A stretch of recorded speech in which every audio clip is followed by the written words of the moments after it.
먼저 우리 용인 중부교회 장로로 안수집사로 권사로 피택 받으신 여러분들 정말 축하를 드립니다. 왜 축하를 드리냐면 그분들은 하나님의 특별한 사랑과 은혜를 덧입은 분들이기 때문에 그렇습니다. 참 교회가 어려운 시기에 이처럼 성전을 새로 건축하면서 귀한 일꾼을 세운다는 것, 이게 아무나 할 수 있는 일 아닙니다. 하나님께서 함께 하셔야 할 수 있는 일인데, 우리 용인 중부 교회를 통해서 세상에 웃음거리가 된 오늘날 교회의 현실이 정말 바르게 세워지고 또 하나님의 큰 영광이 새롭게 빛나는 그러한 교회가 되리라고 생각을 합니다. 목사님의 전화를 받고 피택되신 분들이 얼마만큼 하나님의 큰 사랑을 받은 분들인가 하는 것을 생각해 보면서 이런 종 되게 하소서라고 하는 제목으로 함께 은혜를 나누려고 합니다. 한신대 학장을 지내신 조향록 목사님이 계십니다. 이미 12년 전에 하나님의 부르심을 받아 이 세상을 떠나신 분인데 그 사람의 그 목사님의 수상집인 사랑과 빛 사이를 지나며 라고 하는 조그마한 책이 있습니다. 그 책 속에서 이 조 목사님은 자기의 외아들을 잃어버린 아비의 심정을 적은 글을 제가 읽은 적이 있습니다. 그 글의 제목은 번제할 어린 양은 어디 있습니까? 번제할 어린 양은 어디 있습니까? 라는 제목입니다. 그 해, 그러니까 그 아들이 죽던 해 8월 11일 오후 9시 13분 세브란스 병원에서 나는 외아들 광조를 잃었다. 이 땅 위에 외아들을 잃은 이가 나만이 아니고 자식을 앞세운 어버이 또한 나만이 아닌데 내가 내일로 당하고 보니 하늘이 낮아지고 땅이 꺼지는 것 같다. 설 자리 앉을 곳을 못 찾겠다. 자식을 잃은 아비의 눈에서 눈물이 나오지 않는다는 것을 이제야 알았다. 나온다고 하면 아마 핏물이 쏟아져 나올 것이다. 눈물이 쏟아져 나왔다면 속이라도 후련하련만은 그것도 안 된다. 이렇게 글이 시작됐습니다. 이 조 목사님이 결혼을 했습니다. 그런데 자식이 태어나지를 않았습니다. 그래서 하나님께 기도를 했습니다. 하나님, 저에게 아들을 주시면 목사요 전도자로서의 대를 이어가도록 하나님께 바치겠습니다. 그렇게 기도하고 얻은 아들이 광조였습니다. 그 자신도 자라면서 스스로 사명을 느껴 아버지의 뜻을 따라 주의 종이 되기로 작정을 했습니다. 건강하고 인물도 준수하고 아버지보다도 월등해서 아주 좋은 훌륭한 목사가 될 것을 기대를 했습니다. 그런데 그 아들이 만 17살 고등학교 3학년에 죽었습니다. 원인 모를 병으로도 먼저 한쪽 다리를 절단했습니다. 아버지는 수술실에서 한쪽 다리가 잘려 나오는 아들과 시선이 마주치는 것이 두려웠습니다. 다리 하나 없는 자신의 모습을 보고 아버지와 눈이 마주칠 때 그 아들의 심정이 어떠하겠는가 하는 생각에 하늘만 쳐다보고 있었습니다. 내 아들이 한쪽 다리 없이 이 험한 세상을 어떻게 살아갈까? 라고 생각하고 있는데 아들이 눈을 뜨고 아버지를 부르더니 아버지, 아빠, 내 잘려진 다리 어디 있어요? 어디 있어요? 그 다리 좀 보관해 주세요. 라고 하더랍니다. 그러면서 나중에 천국 갈 때 그 다리 붙이고 가고 싶다고 말을 하더랍니다. 그리고 다리 한쪽 없이 의족을 하고 학교 생활을 했습니다. 나중에 아들의 일기장에서 아들이 좋아하며 친하게 지내던 여학생이 있었는데 그 여학생의 부모가 아들이 다리 하나를 잃었다는 이야기를 듣고는 딸에게 다시는 그 아이를 만나지 말라 하고 광조에게 전화를 해서 다시는 자신의 딸을 만나지 말라고, 자신의 딸에게 전화하지 말라고 했던 일, 그리고 그 당시 자신의 가슴 아팠던 마음을 적어 놓은 것을 이 아버지가 읽게 되었습니다. 그것을 읽은 부모의 마음이 어떠했겠습니까? 그런데 아픔은 그것으로 끝나지 아니하고 그 병균이 아들의 폐에까지 침투해서 마침내 아들을 잃고 말았습니다. 다시 병원에 입원한 후 한 번도 편히 쉬지 못하고 23일 동안 극심한 고통과 아픔 속에서 부르짖다가 아들이 죽은 겁니다. 고통이 너무 심해서 견딜 수 없게 되자 아들이 아버지, 제발 나에게 칼 좀 주세요. 칼 좀 주세요. 라고 하면서 울부짖었습니다. 그렇게 되자 주변에서 여러 가지 말들이 들려오더라는 겁니다. 어떤 분은 사모님, 어디 가면 아주 기도도 많이 하고 능력 많은 분이 있는데 그분 모셔다가 한 번만 기도를 받으면 나을 것 같은데요. 여러분들 같으면 어떻게 하겠습니까?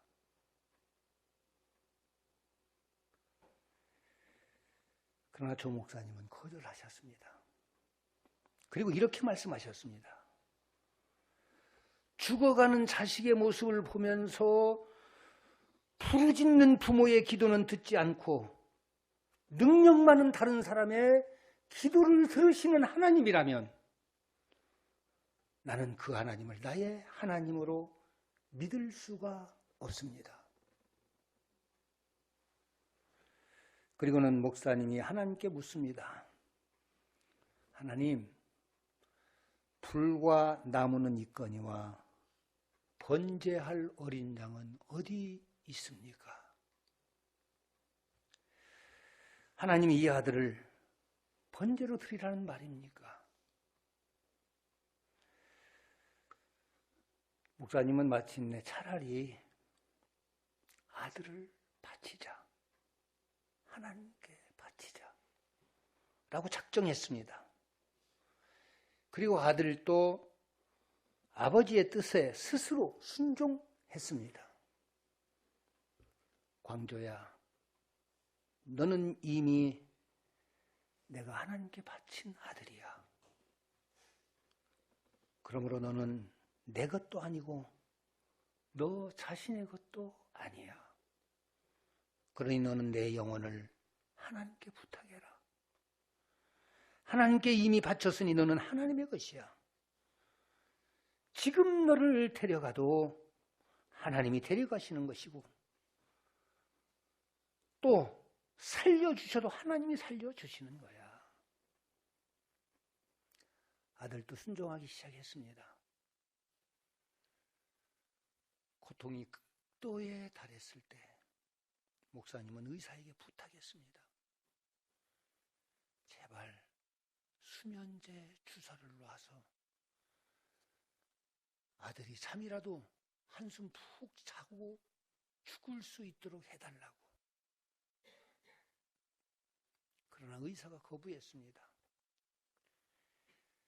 이 아이에게 지금 수면제 주사를 놓는 것은 그 자체로 죽는 것이나 다름이 없습니다. 그러나 아들이 너무너무 고통 속에서 부르짖기에 간청을 하고 또 간청을 했습니다. 그러자 주사를 놓으려고 하자 이번에는 사모님이 거부를 했습니다. 우리 주님도 십자가에 못 박혀 그 고통이 극도에 달했을 때 그 고통을 잊도록 하려고 예수님의 입에다가 마취제를 드렸을 때 예수님은 거절하시고 당신 스스로 그 고통을 다 받으셨는데 우리 아들도 이 고난 이 고통을 다 당하도록 하십시다.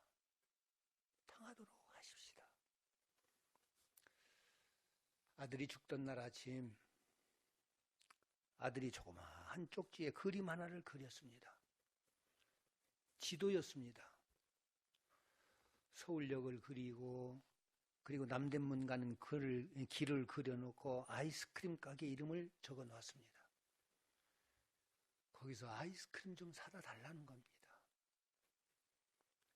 목사님이 그 가게를 찾아가서 4가지 색깔의 아이스크림을 사서 포장하여 아들에게 갖다 줬더니 한꺼번에 3개를 먹고 죽었답니다. 평소에 너무 먹고 싶어 하던 아이스크림이었다고 합니다.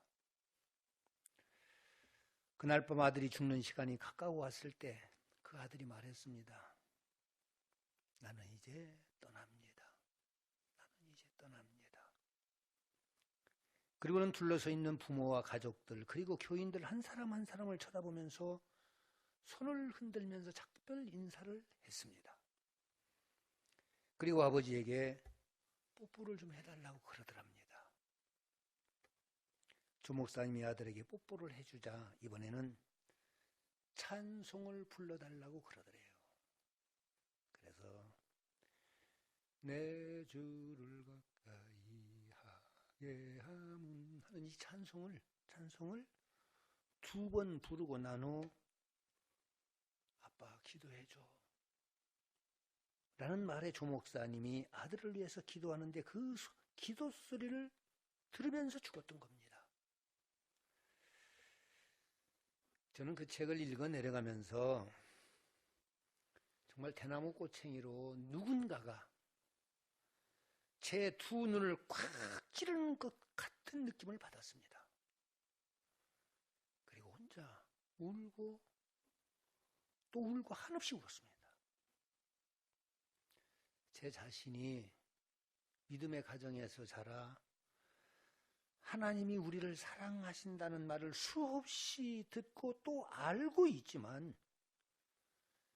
저는 그 하나님의 사랑을 직접 체험해 보지 못했습니다.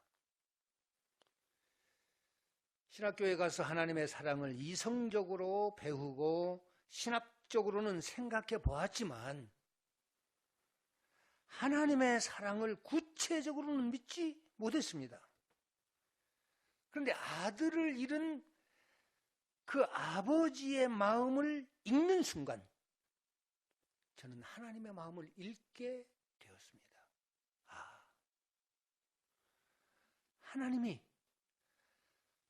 나를 사랑하는 그 사랑이 바로 이런 사랑이구나. 이런 사랑이구나. 하나님이 나를 사랑하신 사랑이 바로 이런 사랑이구나 하는 것을 깨닫고 혼자 많이 울었습니다. 그 후로 오늘 창세기 22장 17절부터 봤습니다마는 이 22장 1절부터 쭉 창세기 22장을 읽을 때마다 저는 눈물 없이는 읽을 수가 없게 됐습니다.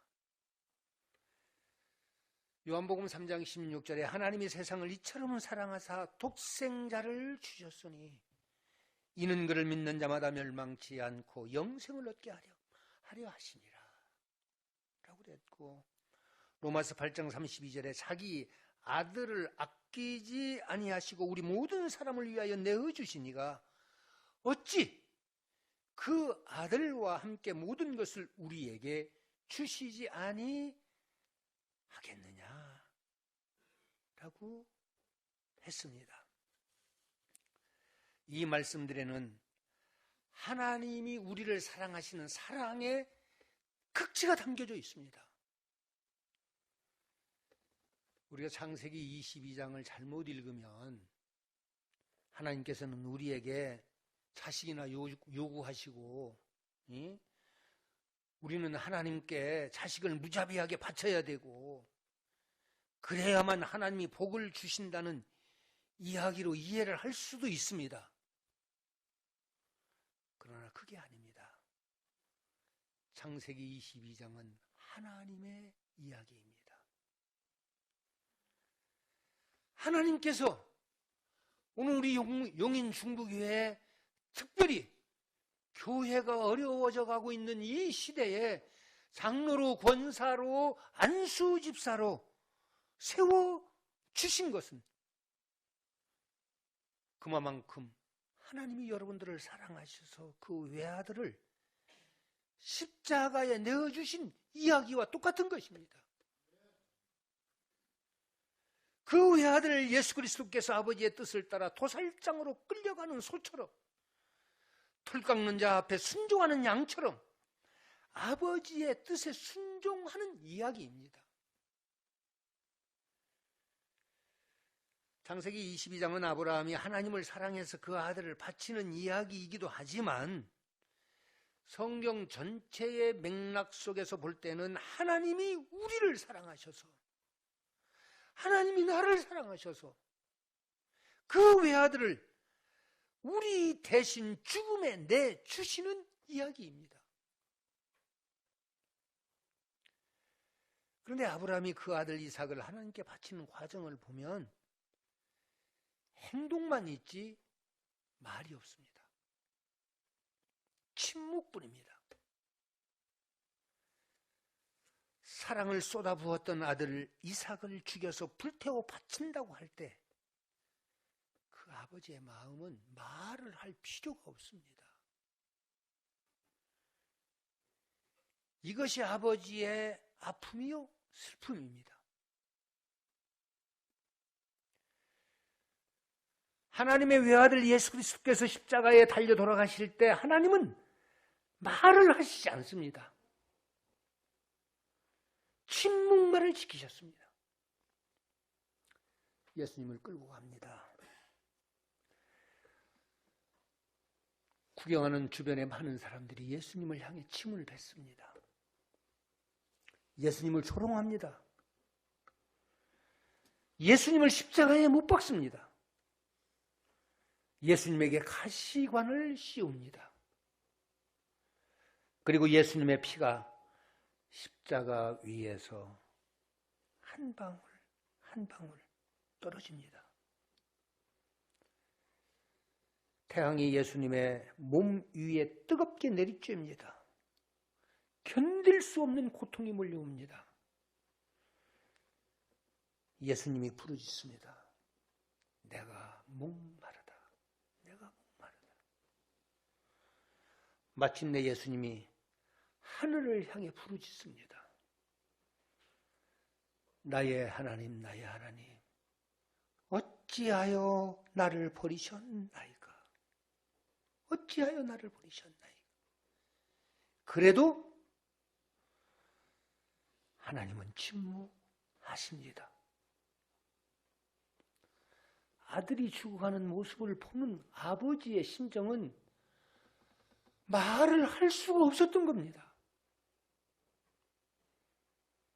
이것이 아들이 죽는 것을 지켜봐야 하는 아버지의 마음입니다. 성경을 보면 낮 12시부터 오후 3시까지 예수님이 십자가에 달려 가장 고통이 극심했을 때 태양이 빛을 잃었다고 그랬습니다. 온 땅에 어두움이 임했다고 그랬습니다. 여러분, 이게 무슨 이야기입니까?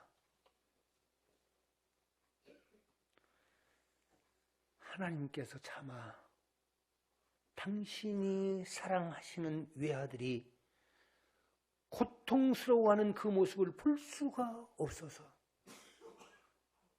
눈을 감아버리신 거예요. 그것이 흑암이었습니다. 뿐만 아니라 성경을 보면 하나님의 외아들 예수 그리스도께서 십자가에 못 박혀 죽으실 때 성소의 휘장이 위에서 아래까지 찢어졌다고 그랬습니다. 보통 이것을 교리적으로 많이 해석을 합니다. 그러나 저는 그것보다는 죽어가는 외아들이 죽어가는 그 모습을 보시면서 찢어지는 아버지의 마음의 표현이 아니었겠는가. 찢어지는 아버지의 마음을 표현한 것이라고 생각을 합니다. 그리고 하나님의 아들 그리스도께서 운명하실 때 온 땅에 지진이 일어났습니다. 아들의 죽음을 바라보며 하나님의 마음마저도 안절부절 흔들리셨다는 표현이라고 저는 생각을 합니다. 그러면 하나님은 왜 이런 고통을 겪으시면서까지 아들을 죽음에 내주셨겠습니까? 왜? 하나님은 독자 이삭을 모리아 산에서 번제로 바치라는 말씀으로 아브라함의 하나님에 대한 사랑을 시험하셨던 겁니다. 아브라함의 네가 정말 나를 사랑하고 있는지 그걸 시험하신 거예요.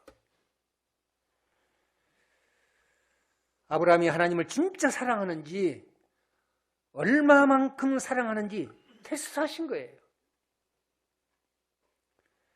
그리고 이 이야기는 우리 인간들이 하나님을 시험한다는 이야기입니다.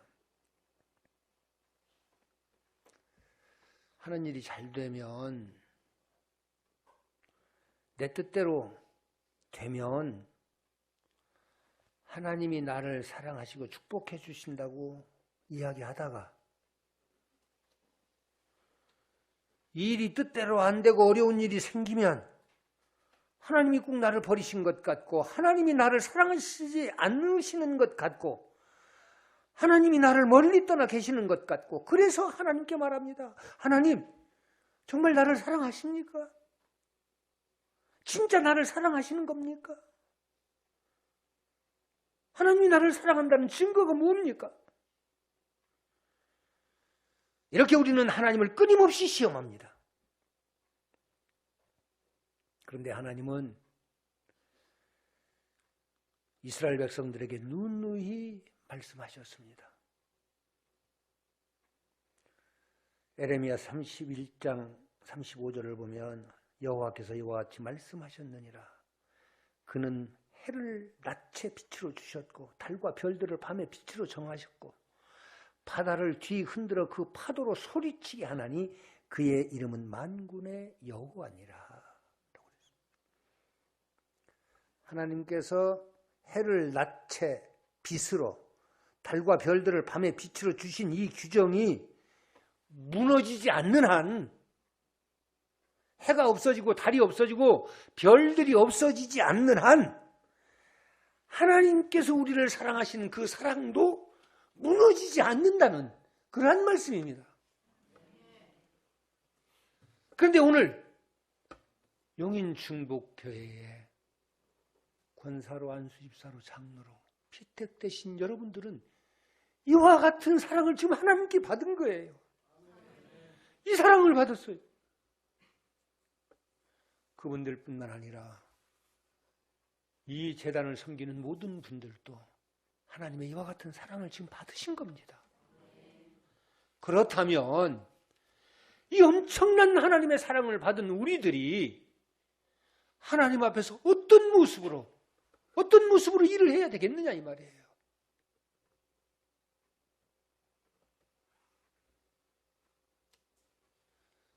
내가 세상에 제 아무리 사랑하는 사람이라도 내 아들하고는 바꿀 수 없을 겁니다. 바꿀 수 있습니까? 아무리 이 세상에 돈이 좋아도 내 아들을 돈하고 바꿀 수 있습니까? 우리 하나님은 자신의 외아들 예수 그리스도를 나를 위해, 여러분이 우리를 위해 죽게 하시기만큼 우리를 사랑해 주셨어요. 우리를 사랑해 주셨어요. 그렇다면 그 사랑을 받은 우리는 하나님 앞에서 어떤 모습으로 일을 해야 되겠습니까? 저는 누가복음 17장에 나온 종의 모습이 우리들의 모습이 되어야 한다고 생각합니다. 그 엄청난 사랑을 받은 우리들, 이 종의 모습이 오늘 피택 감사 예배, 축하 예배를 드리는 우리 피택자들과 우리 용인 중부교회 모든 성도들 되실 수 있기를 바랍니다. 마태복음 24장 4절 이하를 보면 이 말세에 나타날 징조들이 쭉 열거되어 있습니다. 그 내용을 간단하게 정리를 하면, 요약을 하면, 먼저 거짓 그리스도가 나타나서 많은 사람을 미혹할 것이라고 그랬어요. 말세가 되면. 그리고 둘째, 난리와 난리 소문이 무성하게 될 것이라고 그랬어요. 지금 이 세상이 온통 난리예요, 난리. 주님의 나라가 점점 가까워져 오고 있다는 증거예요. 그리고 셋째, 민족과 민족이, 나라와 나라 간의 싸움이 치열해질 것이라고 그랬습니다. 그리고 셋째, 처처의 기근과 지진이 일어날 것이라고 그래요. 다섯째, 사랑이 식고, 사랑이 식어져 가고 반목과 갈등이 첨예하게 될 것이라고 말씀합니다. 지금 오늘 우리 시대가 그렇잖아요. 그리고 복음이 온 세상에 전파될 것이라고 그랬습니다. 그런데 저는 또 있다고 생각해요.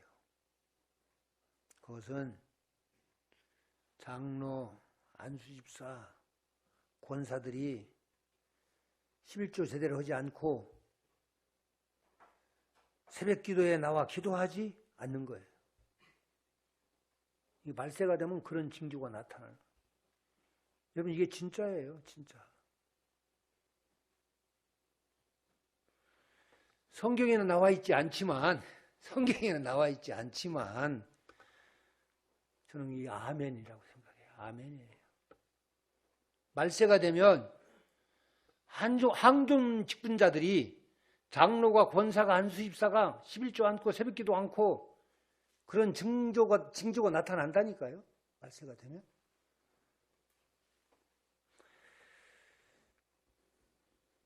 그리고 또 한 가지는 믿음 있는 자를 찾아보기 어렵다는 겁니다. 발세가 되면.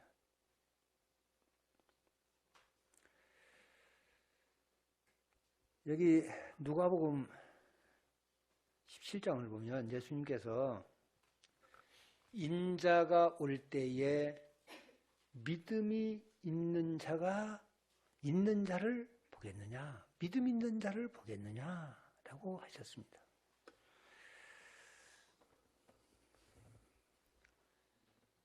저는 이번 우리 용인 중부교회에 장로로, 안수집사로, 권사로 피택되신 분들 중에 어떤 분들은 정말 다, 이번에 피택되신 분들은 정말 다 믿음이 있는 분인 줄로 분명히 믿습니다.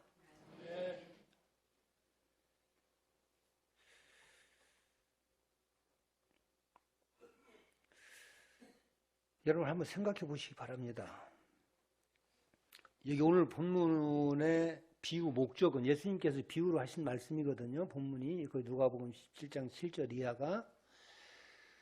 근데 그 비유를 이야기하신 이유가 여기 본문 5절에 기록되어 있습니다. 우리에게 믿음을 더하소서. 우리에게 믿음을 더하소서. 라고 제자들이 요구를 하자, 야, 믿음이라고 하는 것은 이런 마음을 가지고 있어야 되는 거다. 믿음은 바로 이런 것이다. 라고 하는 것을 말씀하신 것이 누가복음 17장 7절 이하의 본문 말씀입니다. 그러면 예수님이 말씀하신 믿음이라는 것이 무엇을 말하는 것이겠습니까? 그것은 한마디로 말하면 철저하게, 철두철미하게 종이라고 하는 자기 의식을 가지고 있어야 된다는 거예요. 나는 주님의 종입니다. 나는 하나님의 종입니다. 이게 믿음이라는 게 이것이 믿음이다. 예수님 말씀은 그거예요. 그러면 종의 모습이 어떠해야 되느냐? 오늘 본문은 크게 세 가지를 말씀합니다. 우리가 잘 아는 대로 여기 종은요, 소유권이 없어요. 소유권. 여기서 말하는 종은 노예를 말합니다. 노예입니다. 종은 원래 가진 것도 없지만 자기 생명까지도 자기 것이 아닙니다. 그건 주인의 것입니다. 종은 혹시 재능을 가지고 있을 수 있습니다. 종도 사실은 사람이니까, 노예이기는 하지만 사람이니까 재능이 있을 수 있습니다. 그러나 그 재능은 물론이거니와 심지어 자식을 낳아도 그게 내 자식이 아닙니다. 그것은 주인의 것이 되는 거예요. 자식도. 자식도 주인의 것이에요. 그러니까 모든 것이 주인의 것일 뿐 나의 것이라고는 하나도 없는 게 종입니다.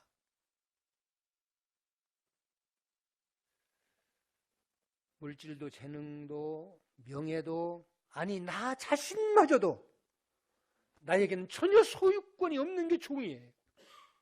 이것이 종의 모습이고 종의 의식인 겁니다.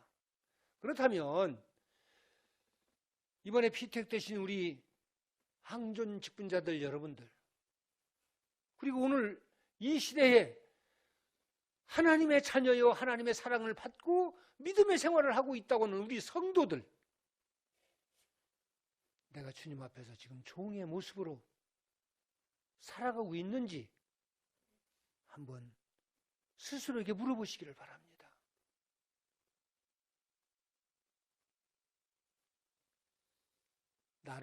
나를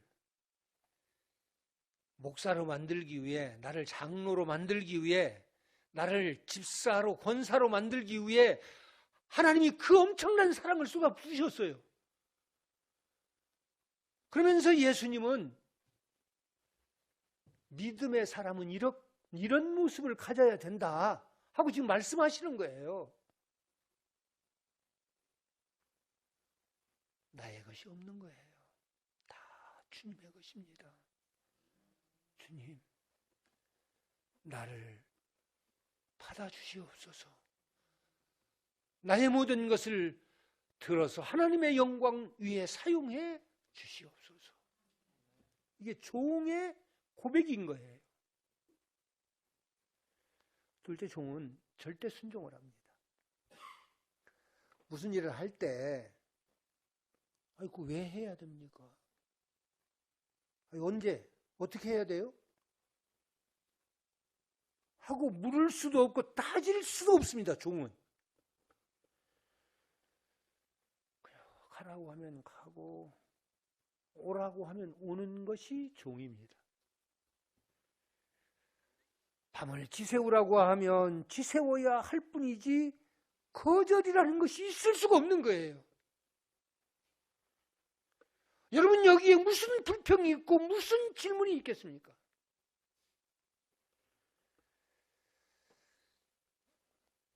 저는 아브라함이 100세에 얻은 외아들이잖아요.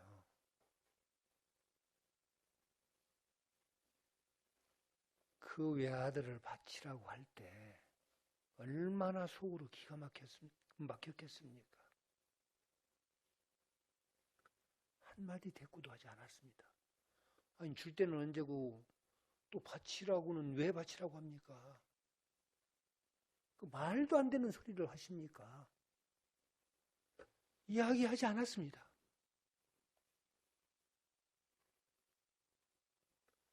아까 말씀드린 대로 자식을 바치는 아버지의 마음이 정말 찢어지는 것 같은 고통과 괴로움이 있었지만 그래도 말없이 그 말씀에 순종했습니다. 그것이 바로 오늘 우리들의 모습이어야 되는 거예요. 특별히 우리 항존 직분자로 세우심을 입은 여러분들의 자세이어야 되고 마음이어야 됩니다. 그 마음을 가진다면 여러분을 통해 하나님은 반드시 이 어려운 시대에 이 나라를 새롭게 세우는 귀한 역사를 이루어 가실 줄로 믿습니다. 셋째, 종에게는 보상이 없습니다. 보상이. 일꾼에게는 싹시 있습니다. 요즘 일꾼들 싹 참 비싸요. 참 비싸더라고. 우리 지금 교회 건축하시니까 잘 알잖아요. 외국인 노동자들, 근로자들도요, 똑같이 돈 다 받아요. 시간 딱 되면 그대로 하던 일 멈추고 다 가요. 저도 옛날에 노가다판에서 좀 거기 일도 해봤어요. 저 군대 가기 전에 조금 공백 기간에 한 20일 다녔었는데 그때는 등에다가 벽돌 짊어지고 3층 4층 올라다니고 모래통 짊어지고 올라다니고 할 때 그때는요 여름철에는 해 떨어질 때까지 일했어요. 해 떨어질 때까지 5시까지 일하는 게 아니고. 그런데 지금은 5시 되면 해가 훤히 떠 있는데도 일 그만두고 간다니까. 그냥 가. 이게 일꾼 싹쓸 보고 일하는 사람이기 때문에 그래요. 그런데 종에게는 보상이 없습니다. 보상이 없습니다. 뿐만 아니라 죽으라고 일을 했는데 고맙다는 인사 한마디 없는 것이 종에 대한 예우인 거예요. 대우인 거예요. 대우. 오늘 본문을 보면 어느 집에 종이 있었습니다. 종이 있었어. 그런데 이 종은 평소 하던 대로 아침 일찍 밭에 나가서 하루 종일 밭을 갈기도 하고 씨를 뿌리기도 하고 땀을 흘리면서 최선을 다해서 일을 하고 난 뒤 저녁 무렵에 주인의 집으로 돌아왔습니다. 그리고 뜨거운 태양볕 아래에서 하루 종일 양을 치던 종이 하루 일과를 마치고 돌아왔습니다. 그런데도 주인은 종에게 참 오늘 수고했다. 전라도 말로 애썼다. 라고 하는 말 한마디가 없습니다. 게다가 하루 종일 집안에서 그냥 놀고 있었는지 뭐하고 낮잠을 자고 있었는지 뭐하고 있었는지는 모르지만 집에 있던 주인을 위해서 저녁 식사까지 준비해서 드시게 한 다음에 주인이 먹다가 남긴 음식을 먹습니다. 그렇게 했음에도 불구하고 감사하다는 말 한마디가 없습니다. 이게 종의 위치입니다.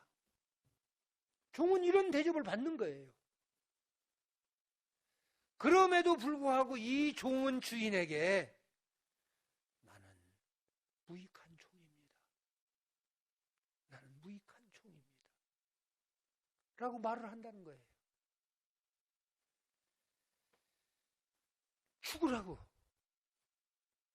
새벽부터 늦은 시간까지 일을 하고 주인을 위해서 밥상을 차려주고 다 하고 난 다음 주인이 먹다 남은 음식 찌꺼기를 먹고 난 뒤에 주인에게 나는 무익한 종입니다. 나는 무익한 종입니다. 라고 얘기를 한다는 겁니다. 이것이 바로 믿음의 사람의 모습이라고 주님이 말씀하는 거예요. 여러분들 믿음 있습니까? 이게 믿음의 사람의 모습이라니까요. 이게 믿음의 사람의 모습이에요.